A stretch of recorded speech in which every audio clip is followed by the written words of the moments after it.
मंत्री आवाज कमी कर रे थोडा गणेश हे मग हमिंग मारते। आज या गणेश उत्सव यात्रा कमिटीच्या निमित्तानं या कमिटीचे अध्यक्ष संतोष भाऊ भोर आणि त्यांचे सर्व सहकारी आणि बोरवाडी आणि अवसरीतील सर्व ग्रामस्थ दरवर्षीप्रमाणे याही वर्षी मोठ्या उत्साहामध्ये या ठिकाणी या यात्रेचं आयोजन करायला केलं। जणू काय 1, 2 आणि 3 दिवस ही यात्रा चालणार आहे।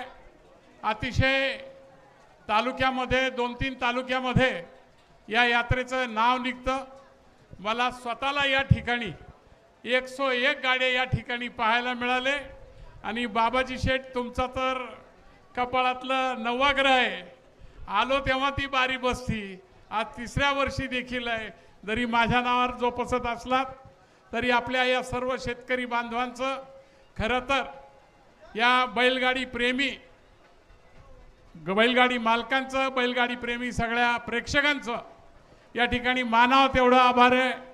आज आमच्या दुसऱ्या तरुण पिढीला देखील या बैलगाड्याचा एक आनंद आहे। बैलगाड्याच्या प्रेमामुळे आमच्या तरुण पिढीला नुसता बैलगाडा नाही, कोणी काही म्हणत असेल तर त्याला या बैलगाड्यामुळे आपल्या शेतीची ओढ आहे, आपल्या या काळ्या मातीची सेवा करण्याची, आपल्या या बळीराजाची आणि यांना जोपासण्याची जो एक छंद शेतकऱ्याचा आहे तो खूप आगळा वेगळा आहे।